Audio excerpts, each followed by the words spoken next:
Hola, continuamos con esta serie titulada ¿Cómo hacer una exégesis? En esta oportunidad vamos a continuar con el análisis literario. Para ello acompáñenme en la pantalla para poder ver dónde estamos ubicados en nuestro itinerario exegético. Estamos ubicados en el paso número 2, el análisis literario. Este paso tendrá algunas consideraciones en especial. En el video anterior vimos el contexto literario y el video de hoy lo dedicaremos para hablar de la forma literaria. Así que vamos a concentrarnos ahora en este tema. Para ello quiero comenzar con un sencillo ejercicio. Vamos a mirar en pantalla, voy a pasar una serie de imágenes que tendrán algunos textos y ustedes tendrán que pensar en tan solo un par de segundos de qué tipo de texto se trata. Voy pasando alguno.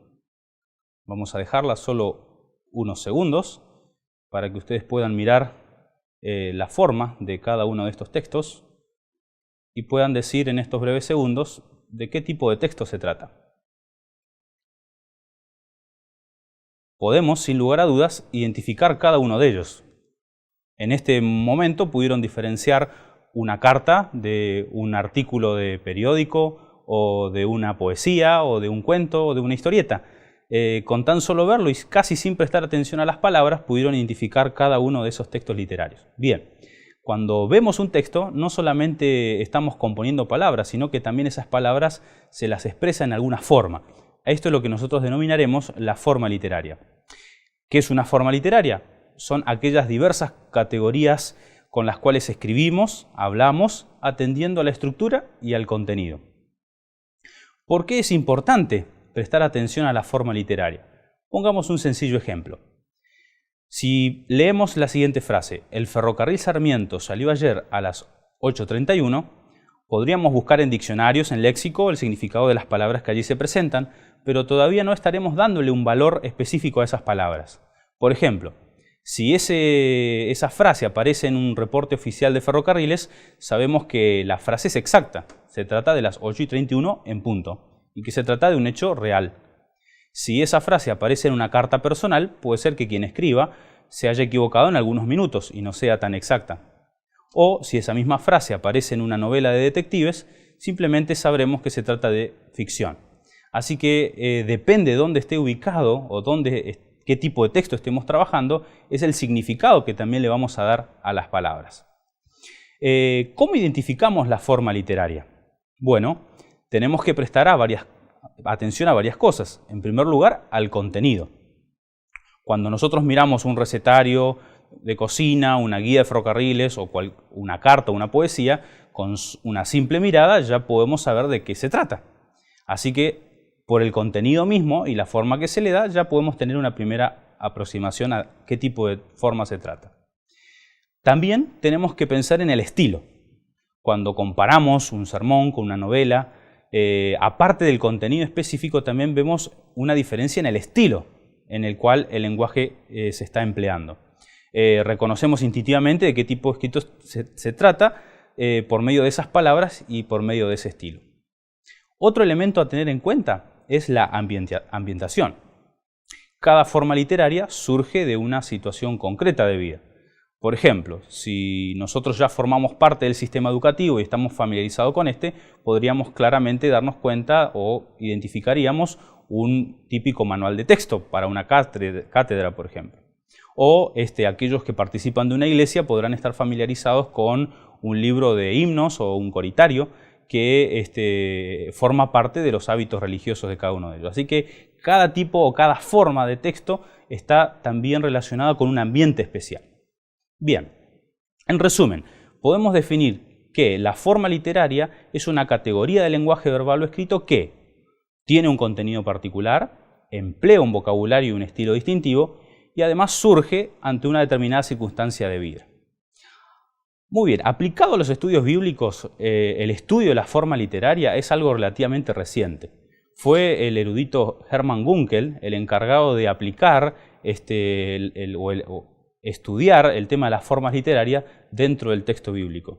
Al margen del enfoque crítico que tenía este autor y que no compartimos, prestar atención a la forma literaria es de alguna manera un paso indispensable para toda exégesis. Cuando nosotros vamos al texto bíblico vamos a distinguir básicamente entre dos tipos básicos de formas literarias. Por un lado la prosa y por otro lado la poesía. La prosa, a su vez, tenemos diferentes tipos de textos, como también lo tenemos en los textos poéticos. Vamos a dar un panorama general tan solo a algunos de los principales géneros literarios que podemos encontrar en la Biblia. Hablando de prosa, tenemos que dar algunas de las características de esta. La prosa es la forma que se emplea naturalmente para expresar conceptos. Se suele oponer al verso o a la poesía en tanto que carece de ritmo métrico, repetición o periodicidad. Y tenemos que decir también que la prosa es el género literario más representativo de la Biblia. La mayor parte del texto bíblico está escrito efectivamente en prosa. Dentro de la prosa podemos mencionar la narración. La narración es el relato oral o escrito en el que se cuenta algo que ha sucedido, ya sea real o ya sea ficticio. En lo que atañe a los estudios con respecto a la forma específica de la narración, sería preciso remitirnos a la obra de Alviero Nicacci, que trabaja un poquito sobre las características de las formas verbales en los textos narrativos, que son también una pauta importante para identificar este género literario. Por ejemplo, en los textos narrativos de la Biblia, la forma verbal principal va a ser el vayictol, que va a poner el primer plano de la narración o el grado cero también, hablando desde la perspectiva lingüística. Por su parte, el discurso directo, que también es un texto en prosa, es la reproducción de las palabras de alguien de un modo literal. Así que es cuando el narrador de un texto permite que los personajes o los protagonistas hablen, se expresen hablando en primera persona. Nicacci también nos ha dado algunas de las peculiaridades de los discursos directos en la Biblia por medio de las formas verbales que allí se emplean. En este caso, las formas principales van a ser diferentes o mucho más variadas, como lo podemos ver allí en el cuadro que se muestra en pantalla. Dentro de la prosa también tenemos que llamar la atención sobre los textos legales. Los textos legales podemos encontrar varios tipos de formulaciones. Las más importantes, la formulación apodíctica, como aquellas que se expresan mandatos puntuales como no robarás o no matarás. Y también tenemos la formulación casuística, que se basa en ciertos casos, ¿sí? Que cuenta básicamente de dos partes esa formulación, de una prótesis y de una apódosis. En la prótesis se hace el planteo. Si pasara tal cosa o si se dieran ciertas condiciones, sería la primera parte, y en la apódosis se da la sentencia. Si pasa tal cosa, entonces tal será la pena, por ejemplo, ¿no? En esa parte de condición, en la prótesis, podemos encontrar algunas construcciones o algunas palabras en hebreo específicas, como las partículas ki, im, o el uso de algunos sujetos genéricos, como podría ser kol, ish o nefesh, por ejemplo. También tenemos dentro de los textos en prosa, los textos proféticos. En primer lugar tendríamos el oráculo, como anuncios, sentencias. Los oráculos pueden hacer referencia a la frase Neuma Adonai, por ejemplo, un marcador textual propio de los oráculos. Tenemos las vocaciones o historias del llamado profético, cuando el profeta narra cómo fue el llamado divino para la vocación profética.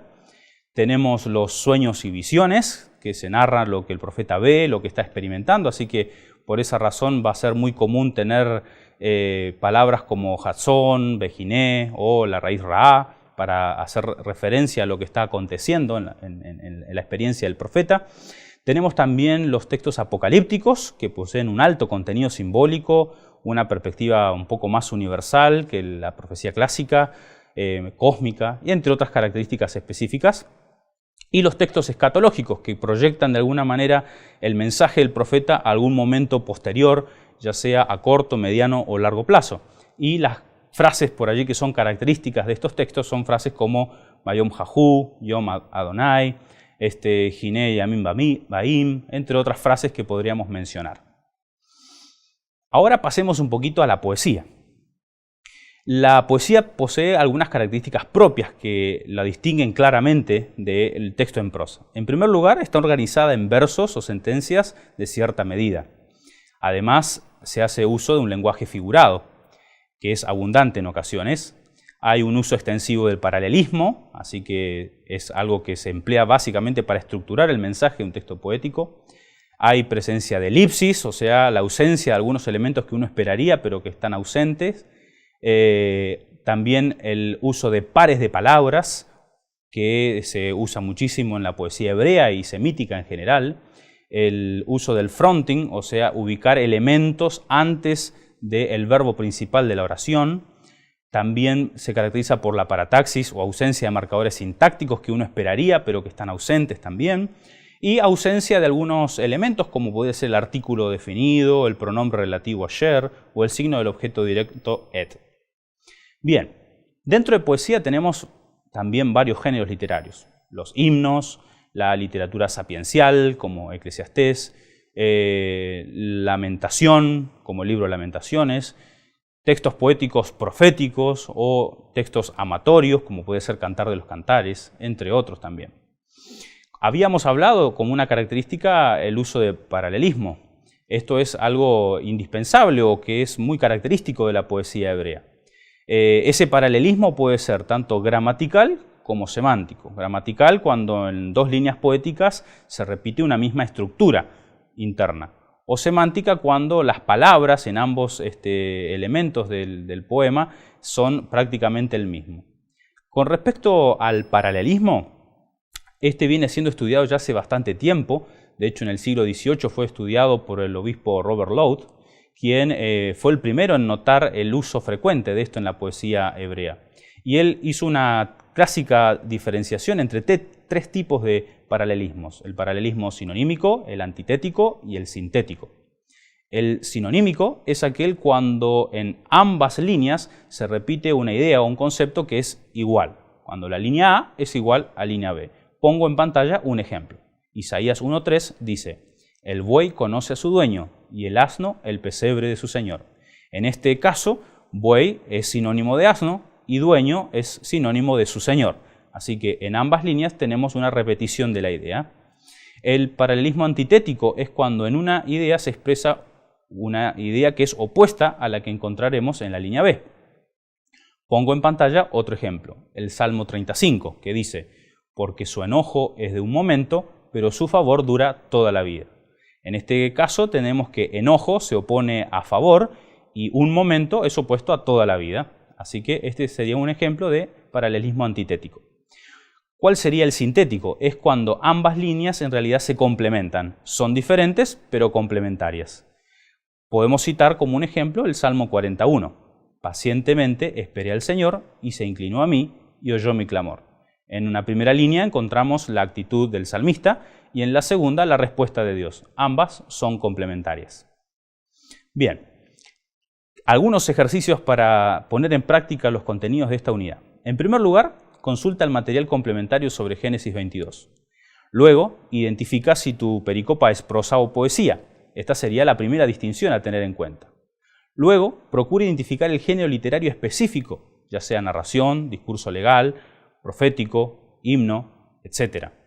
Y hazte la siguiente pregunta: ¿qué elementos favorecen tu elección? O sea, ¿por qué decides o consideras que tu texto pertenece a determinado género literario? Una vez identificado el género literario, busca información sobre el mismo y toma nota de aquello que pueda ayudarte en la interpretación de tu pasaje. Y por último, interpreta el texto a partir de su forma literaria. Esto fue todo hasta aquí. Nos vemos en el próximo video.